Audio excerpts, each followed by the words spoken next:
Welcome to the Parent Education Series, Part 1. What does learning look like at KIS? And I'm really excited to share this with you. And we have a tagline that is Design Your Future. And it's really important that we can deconstruct what this means and be on the same page as we move along together to know what kind of school you're sending your kids to. And I certainly hope that you had a vision in mind and that we can clarify that more for you today. As you know, in my email, I had mentioned that there's a series of parent sessions coming up, and this is designed particularly for secondary students and parents. Please know that if you are coming in wondering, questions like, what about my child's X teacher, or what about my child's Y teacher, that today isn't the session for that, or that how can my kid get an A.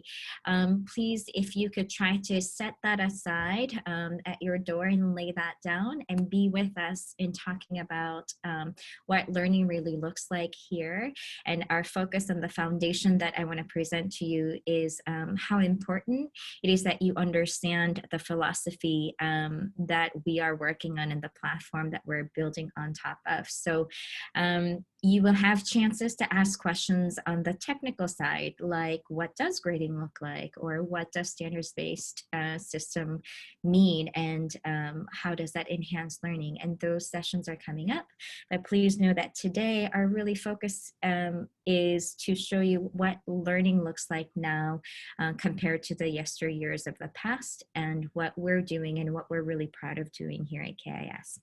So here I go. Parents are asked the following questions. When I say parents, I'm talking about KIS parents. So last year, parents were invited to come in and asked this question: what 3 words would you like to hear your child use when you ask, how was school today?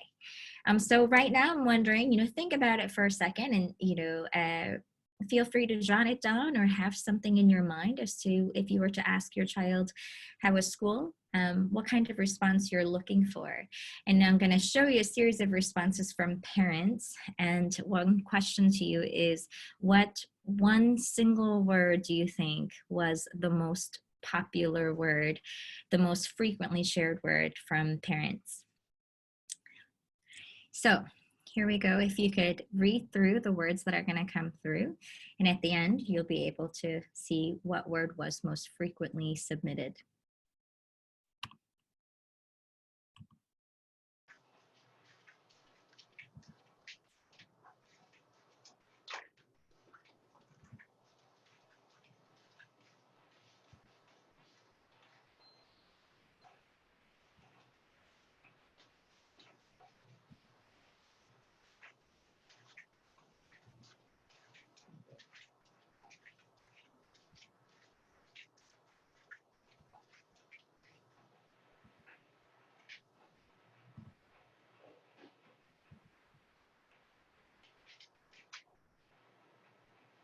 I don't know if you guessed, but fun was the one word that came out on top.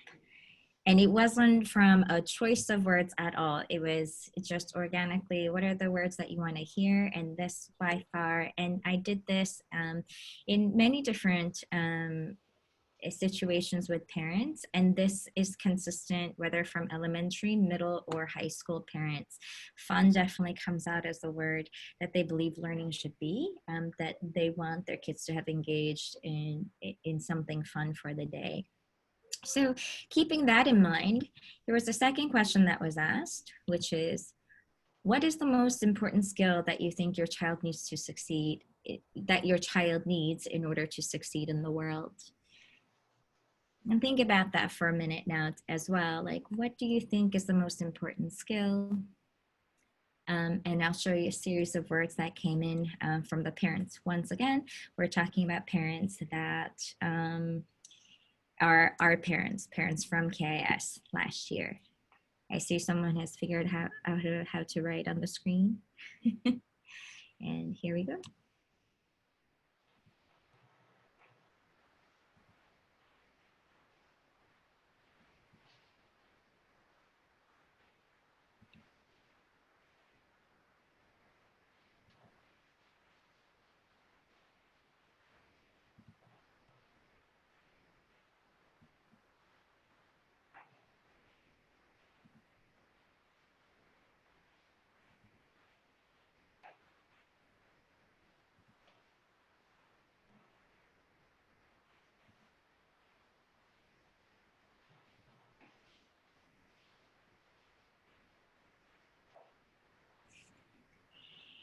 If you think about these words that you see here, what the parents are showing me and what this was showing me was that it's not about, it's not just about high, test score that'll make them succeed. It's not about the the college that they go to that'll make them succeed, but it's really all about what makes them better humans and what makes them be able to function in the world better.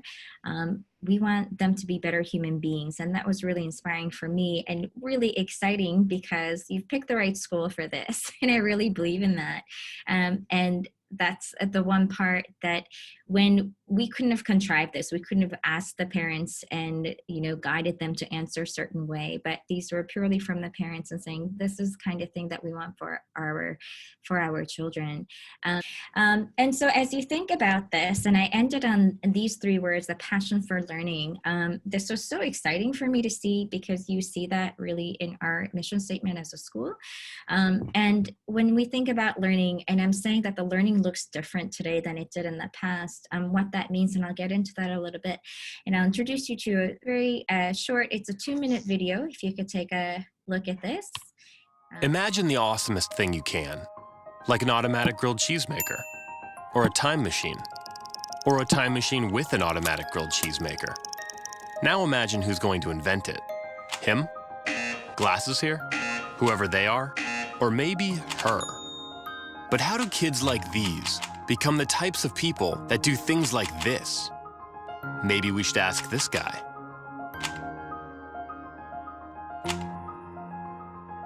Knowledge is heavy. Sometimes it's a limit to have new ideas. That's the problem with the old schooling, because they were teaching answers. I believe questions are probably more important today than the answers. Erno's cube is a question waiting to be answered. And when the right person finds the right question, something amazing happens. They start seeing the world as it truly is.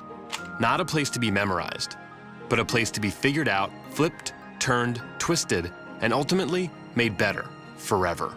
Today, she may be an octopus, but help kids like her fall in love with problem solving, and they will embark on journeys to become scientists, artists, engineers, designers, inventors, or something no one's ever been before, but you can bet we're gonna need.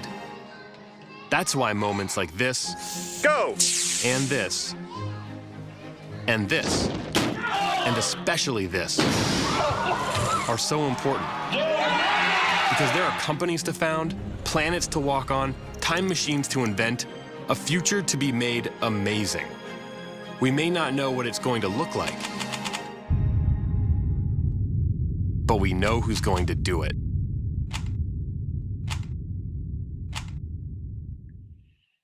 And the point of showing you that is that we want learning to be dynamic. We want learning to be engaging, and it's no longer learning just in straight rows and following just rules and being obedient.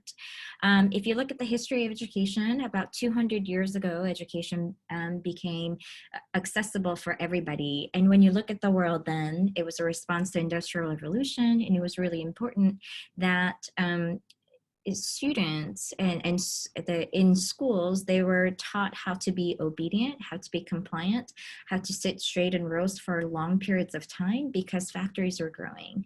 And this industrialized approach to education was very much for the impersonal and efficient way of making those types of jobs that were necessary at the time be successful. The world, when we look at it today, is very different. We don't necessarily need that factory model anymore. So as we look at today, we have what are called the 4 C's of the 21st century learning skills. I'm curious, this is the part where if you want to unmute parents and see if you can guess what the 4 C's are, which denote the skills that we need in the 21st century. What is the world saying? What is the education business world? What are they saying are the 4 C's that are necessary in the world? Creativity. Okay, I like that. Good. Thank you. You kind of feel like the students where you're like, oh, I have to know the right answer. Can I say? Yeah, absolutely. Creativity was one. Okay. Also communication. Communication. Okay. Yeah. Good one. Connect. That's a really good guess. I would say connect is similar to collaboration, right? So we've got communication, collaboration, critical thinking, and creativity. These are what we call the 4 C's of the 21st century learning. And we believe in that. And when I say, what does learning look like at KIS? And because you're a secondary audience, I pulled some examples to show you. So here's one. This is a middle school social studies classroom, and this is a 75-minute class, and we see a time lapse of what's happening. And if you look closely, students are working in stations. They're going around and you see the teacher joining in and having conversations with them, and they're driving their own inquiry, asking their questions. They're communicating with each other to figure out the stuff that they're learning. That with flexible seating as well, you can see in the classroom, and that it's not just straight rows. And of my generation of going to school, that's for sure, and the generations before me, my parents and so forth, very different. And we try to develop those skills in communication and collaboration and students being independent in their learning. We also see that in a high school design class. These are kids who collaborated and created a Super Mario remote. Oh my God. There you go. There you go. Yeah. Oh, no.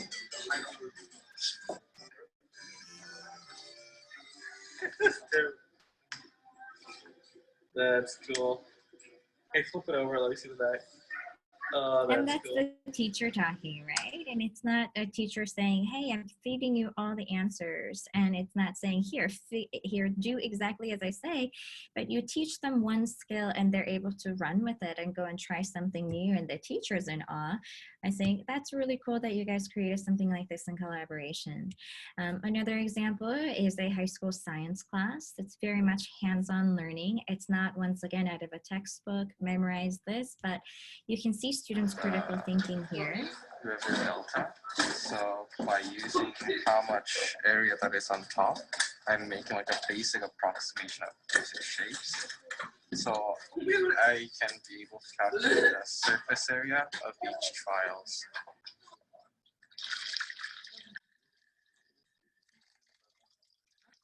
Like as you do blank, what effect are you saying? As you increase the stream flow, the more sediment comes down. Once the streams flow and we control that, they're the And here you can see once they've had that hands-on learning, they've observed something, they're making hypotheses, and now they're able to communicate their learning to each other and share. And you see this kind of dynamic learning everywhere at KIS, really. And once again, away from that factory model, away from that banking concept of education where we're here to just feed answers, but we want them to be able to ask the right questions and explore that, and the teachers play a key role in getting them to build that agency, while we on the administrative side really try our best to build that agency in the teachers and encourage the way that we approach learning in creative ways. And the last thing I want to show you to highlight creativity is that it's not just in the classroom, but in the various activities that we have. We truly want to honor the creativity that the students bring. And this is an example of Sketchbook, a night that students organize and put together. And here's an example of a student performance.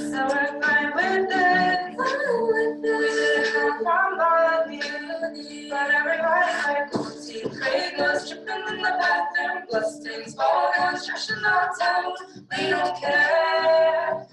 We're driving Cadillacs in our dreams, but everybody's like crystal maiden. This song's gonna be stuck in your head all day. We don't care. We are caught up in the love affair, and we'll never be royal.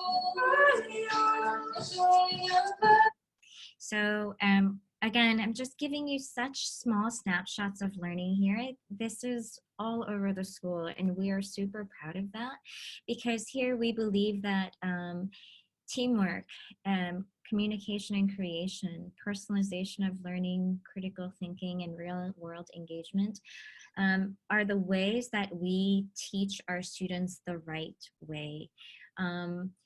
In an information age such as today, we are, by we, I mean the teachers, we are not the only ones that hold information anymore. In the past, that was the case. If we didn't know something, we had to ask the teacher.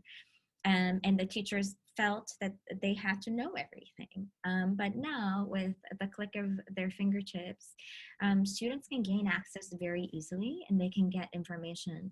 So what we have to really teach them, and the way that learning looks different these days, is that we have to teach and guide them and facilitate their learning so that they know what to do with the tons of information that they're bombarded with on a daily basis.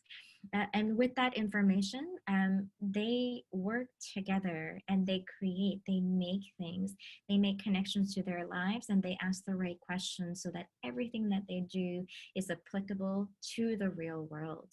And these are the ways in which that our teachers approach learning, approach teaching here with their students. And our school is based on the core values that you see here on the screen. We believe that through the right learning, we are able to create global citizens that have integrity and can adapt to the world around them, power to truly design their own future. And if you go back, if you recall what it is that the parents had said they believe is really important as a skill in order for them to be successful in the world, we want to create students that are able to navigate their own way because they have a passion for learning and they know what to do when they're learning anything. To break down a little bit for you in more detail, and you'll see this on our website, the 5 core values that we believe in as a school. The way that we're going to create and inspire students with that competence and self-assurance. Once we do that, we know that we're going to create global citizenship who appreciate and understand the world, the various cultures and communities as well as perspectives, so that they're not just closed shells, that they don't see it in only a narrow scope. We believe that we can grow integrity, and they're going to be individuals with integrity by being connected with their community and knowing what is ethical, fair, honest, and what that means when they translate that into being citizens of the world. And students see any challenges that they may face, because that's what life is. They can see that, but see it in a positive light, know how to adapt through all the challenges that they face in the world, and that they have a good balance between physical, social, emotional, creative, intellectual, and the healthy self-actualization in their lives, that they're not only focused on one thing, but that they are able to see that they have to balance the schoolwork, for example, with the physical wellness that they need to ensure that they take care of themselves, and the emotional well-being of themselves as well as their friends, and the way that they connect with their families as well. And we believe that students are going to be empowered with all of these things in place and really become citizens that can recognize that they are the key players in real life situations, and they are going to come out with the confidence and the leadership needed in order to succeed in life. And once again, those words all connect to what the parents came in and said that they believe is what's necessary for success in life, and we agree with them. And what was really cool about the activity of parents coming in and answering those questions was that we didn't have these posted around the room. You know, it's not like I was saying, hey, search on the website. No, these were really parents coming in and just willing to have that open conversation with each other, and they came together to share those words, which is really cool. There's more. We also know that talking about that balance, in addition to the content that we teach in classes, we've got students who are passionate about certain things. And through that, we encourage them to do various service work at the school. This is a KS Technological Hotspot that was created and put together by the students. And you can see that even our service coordinator, Samuelson here, looks at ways to foster student agency and empower young and old learners alike at KIS. And that really grounds us in ensuring that students have a good breadth of education and not just out of textbooks, but being able to go out and explore the world in a bigger way. We have another example of creative ways that teachers approach learning. In middle school, we have a zombie apocalypse that the middle school teachers get together and put together. We have an advisory program in both middle and high school where we are really focusing on the social and emotional well-being of our children, as well as giving them support academically as they need. Middle school students have a time when they can explore how to escape the zombie apocalypse. They're stuck in a room and they have to figure out pieces of puzzles to escape it, to survive.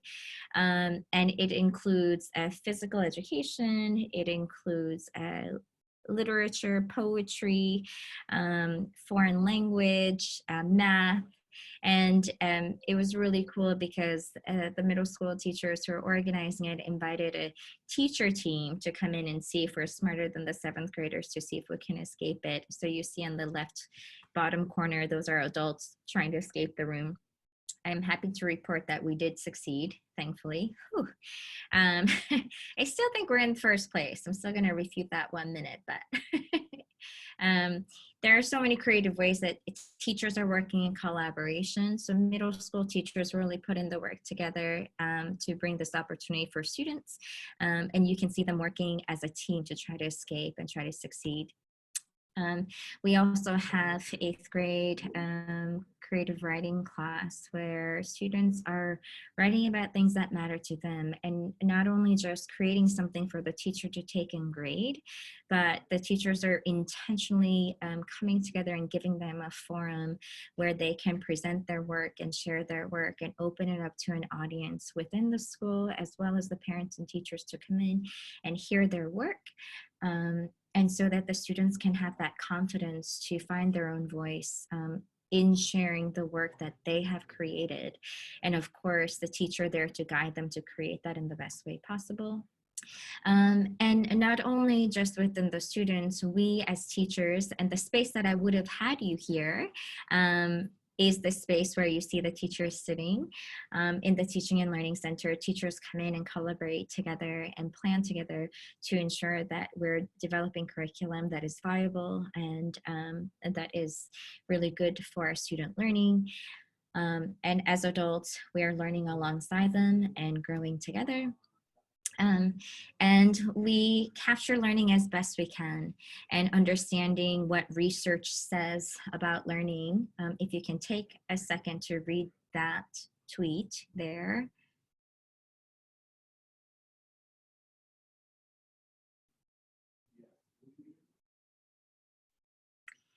And we really want students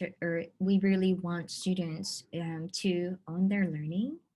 And see it as a meaningful experience. And we provide all the opportunities that we can to ensure that students have that here, and we're really proud of that. If you recall, in the beginning, the biggest word that we saw when parents are asked, what do you want students to say when they come home and how their day was? Fun was the biggest word. And I love this tweet here because this is Mr. Majors, who's on call right now. He's again the middle school associate principal.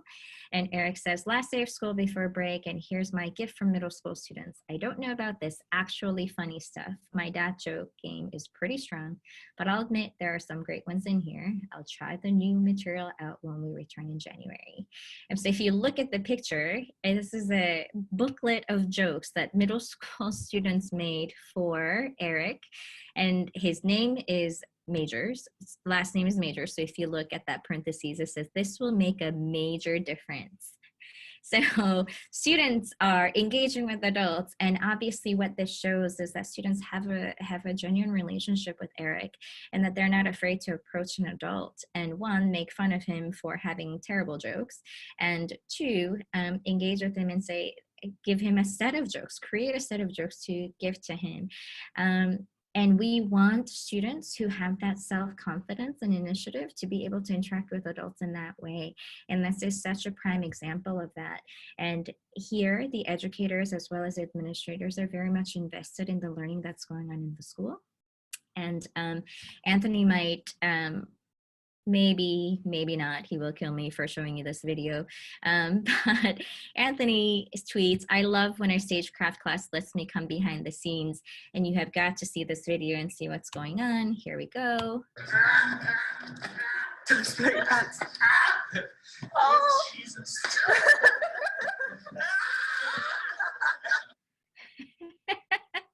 He's shaking his head, Anthony. It's all good. It's all for the learning. The reason I wanted to show you that video is because you hear the students laughing. They made that. And, we've got administrators and teachers going into classes and see their learning that's happening and capturing it, and that joy. And I truly believe that our students, when they have come into our school and they're going home, they've had a fun day. And learning the practical things that they need.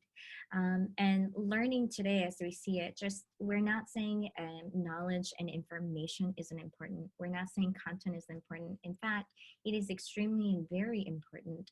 We just need to teach kids what to do with that. And as they know what to do with that, they know how to navigate the world.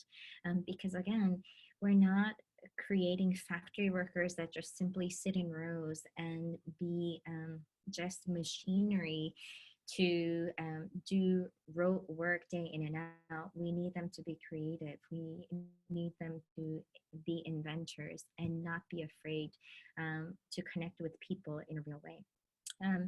So I would love to leave you with this, and this is in their 2.5 minutes. If you could take some time to reflect on what you're about to see.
At KIS, we believe in learning that is visible. We believe that we have to provide ways in which that students are able and capable of designing their own future. And the hashtag KIS Pride, if you are unfamiliar with it, you can type that in just a Google browser or a Safari browser, and you'll see that we share the learning here, and you'll see teachers who will tag the learning as some of the examples that I showed you. They're barely scratching the surface. There are so many examples that you can see. And once you type that into your browser, you can see all the tweets that the teachers are sharing, either on Facebook or Twitter or on Instagram. And you can see that we are absolutely proud of the things that are going on at KIS. And we certainly hope that you are excited about having your kids here, and that we are moving toward creating individuals who are competent and who are self-assured and who have the initiative and the creativity to succeed in our global community. So I really thank you for being here and being part of this presentation. If we were in person, there would have been more interactive things, and I would have made you get up and do things to experience what that might be like. But I thank you for your patience and engaging with me online virtually this way. But I will share with you a drive where you can have a statement of the Learning at KIS Design Your Future that is written out. That is the foundation for how I am building this parent education series. So you can read that. We also have that translated in Korean for the Korean population of parents who will come in the second session today. And if you are all good to go, you guys are welcome to leave the chat. I'll stay on just in case if there are any questions. Otherwise, we will see you next time. And please do spread the word if this was helpful for you. We will send a survey at the end of the parent series just to see how you're doing. But as I email you to respect your privacy, I always BCC all the parents who RSVP. But through there, please do feel free to write to me, and I'm happy to share that with the admin team, because as we navigate our growth and our partnership, we want to hear from you. We want to know what your needs are and how you're responding to the way that we're presenting this information to the parents as well. So thank you so much.